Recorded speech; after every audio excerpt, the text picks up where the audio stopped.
오늘 민수기 16장입니다. 1절에서 35절을 보면은 무엇입니까? 어떤 내용입니까? 고라의 반역 사건이 나옵니다. 그래서 이 1절에서 35절을 보면 이 고라의 반역 사건을 통해서 우리에게 하나님께서 주신 교훈은 오직 하나 되어서 맡은 일에 충성을 해야 됨을 알 수가 있습니다. 여러분, 이스라엘 백성들은 이 여행의 방향도 구체적으로 정해져 있지 않는 40년간의 광야 생활로 인해서 심신이 몹시 피곤해 있었습니다. 그리고 이 광야에서 저 광야로 떠돌이 이렇게 생활을 하는 동안에 하나님의 심판에 따라서 이제 자신들의 동료가 한 사람씩 그렇게 죽어가고 있었습니다. 여러분, 이러한 절박한 그 상황에 처했던 이 이스라엘 백성들은 그저 이 생활이 지겹고 짜증이 이렇게 날 뿐이었을 것입니다. 어쩌면 평생을 이 죽음의 광야에서 지내야 할 그런 운명에 처해진 그런 상황이었습니다. 그래서 그들로서는 이제 지도자에 대한 발람만이 이제 자신들의 운명을 바꿔놓을 유일한 탈출구라고 생각했을지도 모릅니다. 그래서 이제 반란이 일어납니다. 여러분, 본장에 보면 소개된 이 고라 일당의 이 반란은 바로 그 같은 백성들의 조급한 마음을 반영한 사건이라고도 말할 수가 있습니다. 여러분, 사실 반역의 주모자 이 고라는 성막 봉사자로 부름받은 레인이었습니다. 특별히 여러분, 지도자 모세와 아론의 친사촌이기도 합니다. 이런 관계로 인해서 고라는 자신이 모세와 아론보다 못할 것이 없다라고 그렇게 생각을 했습니다. 그래서 자기 역시도 이제 이스라엘 백성들을 이끌 수 있는 지도자적인 그런 능력을 충분히 갖추고 있다고 그렇게 생각을 했는지도 모르죠. 그래서 고라는 이제 대표적인 몇 명과 함께 반란을 일으킵니다. 이 고라의 반란의 음모를 적극적으로 이렇게 동조했던 이 사람은 바로 나단과 아비람과 원이입니다. 이 사람들은 이스라엘 장자 가문인 르우벤 지파 사람들이었습니다. 여러분, 르우벤은 아비의 아내 소모와 이렇게 동침을 함으로써 장자의 권한을 잃어버린 사람입니다. 그래서 여러분, 이들은 어쩌면은 자신의 그 조상 르우벤이 잃어버린 이 장자로서의 그런 권한과 위치를 회복해 볼 생각으로 고라의 반란 음모에 쉽게 참여했던 것으로 보입니다. 그러나 여러분, 이 모든 음모는 바로 하나님의 강권적인 개입으로 수포로 돌아가고 대신 고라를 위시하여서 반란에 참여했던 모든 사람들은 나단, 아비람, 또 온 250인의 지도자들이 하나님의 심판의 칼날 앞에 죽고 말았습니다. 사랑하는 여러분, 우리는 이 같은 비극적인 사건을 통해서 하나님 앞에서 어떤 행동이 제약이 되는지, 그리고 우리 성도들이 추구해야 할 올바른 그런 신앙의 도리가 무엇인지를 확실하게 가르쳐 주고 있습니다. 여러분, 1절에서 3절 그리고 12절에서 15절을 보면 하나님이 정하신 질서와 직분을 넘보는 것은 곧 제약인 것을 알 수가 있습니다.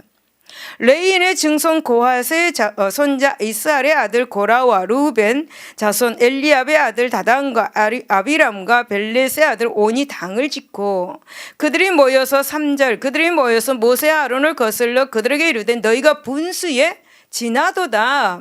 회중이 다 각각 걸어가고 여호와께서도 그들 중에 계시거늘 너희가 어찌하여 여호와의 청에 의해 스스로 높이느냐라고 그렇게 말씀합니다.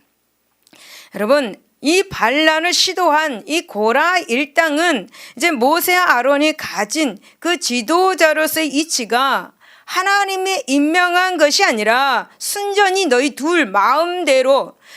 둘 마음대로 얻어낸 것이다 라고 그렇게 몰아붙였습니다. 그리고 이제 모세와 아론이 너무 많은 부분에 있어서 백성들을 간섭하고 있고 지나치게 이 지도자의 권한을 남용하고 있다고 그렇게 대들었습니다. 3절에서. 여러분, 물론 이제 고라 일당의 이 같은 도절은 결국 모세 아론이 가진 이 지도자의 권한을 자신들도 취할 수 있지 않느냐는 그런 명분을 세우기 위한 억척이라고도 그렇게 말할 수가 있겠죠. 여러분, 아마도 레위 지파 출신인 이 고라는 아론과 그리고 모세가 지닌 이 지도적인 종교적인 그런 지도자 권한을 쟁취할 그 목적으로 이제 루벤 지파 출신인 나단과 아비람은 모세가 지닌 정치적이고 사법적인 권한을 이제 송두리째 빼앗기 위해서 이 같은 그런 반란을 내세웠던 것이죠. 그러나 여러분, 이제 분명 모세와 아론은 이제 하나님으로부터 직접 그 권한을 위임받은 이스라엘 지도자였습니다. 적어도 이제 출애굽 당시부터 지금까지 이스라엘 백성들과 함께 지내왔던 이 고라 일당은 이 같은 사실을 익히 알고 있었을까요? 몰랐을까요? 알고 있었습니다. 그렇다면 이 고라 일당의 억척은 단순히 모세와 아론에 대한 인간적인 질투의 차원을 넘어서 하나님이 세우신 이 질서를 고의적으로 무시하고 하나님이 임하신 신적인 직분을 우습게 여기는 크나큰 죄악이라고 이렇게 할 수가 있습니다. 여러분, 그렇습니다. 모든 권세는 하나님이 세우신 것입니다. 그래서 로마서 13장 1절로 보면 각 사람은 위에 있는 권세들에게 복종하라. 권세는 하나님으로부터 나지 않음이 없다라고 말씀합니다. 그래서 모든 권세는 다 하나님께서 정하셔서 세운 것이라는 거예요. 믿지 않는 사람들도, 예수님을 믿는 사람들도 모든 위의 권세는 하나님께서 다 정하셔서 그 자리에 앉게 하시는 것입니다. 여러분, 이 사실을 인정하는 사람은 하나님이 세우신 권세에 순종함으로써 여러분, 하나님의 질서와 통치에 순응해야 될 줄로 믿습니다. 할렐루야. 두 번째 보면 9절에서 11절입니다. 이 말씀을 보면은 이제 하나님이 맡겨주신 일을 하찮게 여기는 것 또한 죄악이다라는 사실을 알게 됩니다. 이스라엘 9절이면 이스라엘의 하나님이 이스라엘 회중에서 너희를 구별하여 자기에게 가까이 하게 하사 여호와의 성막에서 봉사하게 하시며 회중 앞에 서서 그들을 대신하여 섬기게 하심이 너에게 작은 일이겠느냐. 하나님이 너와 내 모든 형제 레위 자손으로 너와 함께 가까이 오게 하셨거늘 너희가 오히려 제사장의 직분을 구하느냐. 이를 위하여 너와 너의 무리가 다 모여서 여호와를 거스리는도다. 아론이 어떤 사람이기에 너희가 그를 원망하느냐라고 그렇게 말씀합니다. 여러분, 하나님께서는 레위인을 특별히 선택하셨습니다. 그래서 하나님은 이스라엘 백성들 중에 레위인들을 특별히 선택하여서 성막에서 봉사하면서 당신을 섬길 수 있도록 특권을 부여하셨습니다. 그래서 여러분, 이것은 인간이 가질 수 있는 최고의 영광이고 최상의 여러분 기쁨이 되는 일입니다. 그래서 여러분, 레위인들은 남다른 영적 자부심을 가지고 있었습니다. 그래서 자기에게 맡겨진 그 사명을 최선을 다해서 수행하며 하나님을 섬겨야 합니다.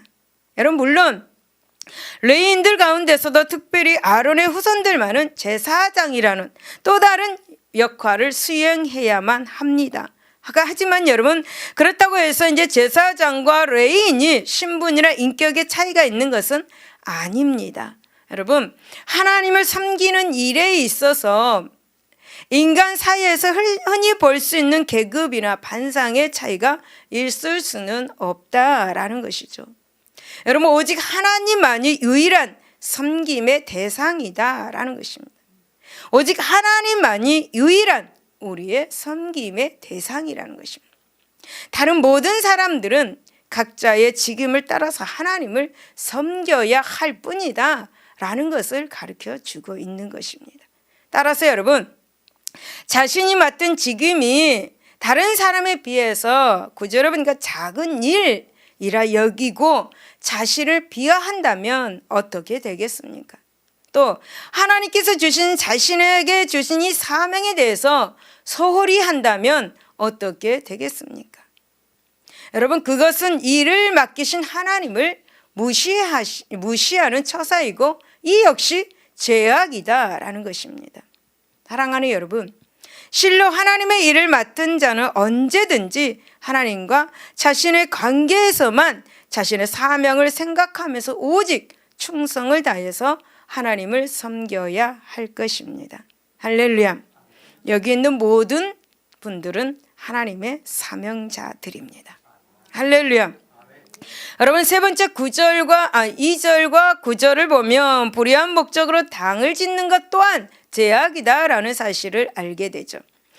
2절에 보면 이스라엘 자손 총회에서 택함을 받은 자 곧 회중 가운데서 이름 있는 지휘관 250명과 함께 일어나서 모세를 거스르니라. 고라가 온 회중을 회막문에 모아놓고 그 두 사람을 대적하라 하며 여호와의 영광이 온 회중에게 나타나신다라고 그렇게 말씀합니다. 여러분, 고라를 위시하여 이제 르벤 지파의 다단과 아비람과 온 및 250명의 지도자들은 회중에 이름이 있는, 다시 말하면 백성들 가운데서 나름대로 명성을 날리고 있던 지도층 인사들이었습니다. 그러므로 그들은 나름대로 각 지파에서 당당한 이치에 있었을 것입니다.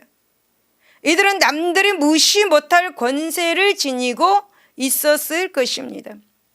그러던 차에 이제 모세와 아론이 이스라엘 백성들 가운데서 두드러진 지도자로 부상하게 되자 이제 그들은 상당한 그 실망감과 모세와 아론을 향한 질투심을 가지게 되었을 것입니다. 이러한 그들의 불만과 질투심이 결집된 이 고라 일당은 어떤 선한 목적에 의해 형성된 것이 아니라 이들은 순전히 인간적인 야욕과 추악한 질투심으로 인해서 결성된 그런 불의한 집단이었습니다. 여러분, 이처럼 하나님의 뜻과는 정반대로 오직 인간의 그릇된 그 욕심을 채울 목적으로 당을 짓는 것은 하나님 앞에서 큰 죄가 되는 것을 기억하시기를 바랍니다. 사랑하는 여러분, 우리는 교회 생활을 하는 동안에 간혹 교회 안에서 직분 문제로 인해서 시비가 생겨나고 사소한 감정 대립이 일어나는 것을 보게 됩니다. 여러분, 물론 이러한 충돌은 결코 있어서는 안 됩니다. 하나님의 교회 안에서는 누가 최고고 누가 말단이고 하는 그런 계급이나 신분이 있을 수가 없습니다. 모두가 하나님 안에서 한 형제요, 하나님 안에서 자매일 뿐입니다. 여러분, 오직 하나님 한 분만이 영광을 받으시고 찬양 받으셔야만 하는 것이죠. 여러분, 우리는 각자 하나님이 맡겨주신 사명과 직분을 귀하게 여겨야 될 줄로 믿습니다. 나는 집사니까, 나는 직분이니까 안 해도 돼. 그게 아니라는 것입니다. 나는 평신도니까 안 해도 돼. 그게 아니라는 것입니다. 모든 직분 평신도에 이르기까지, 당회로부터 어린 아이들까지 다 귀하게 여겨야 된다.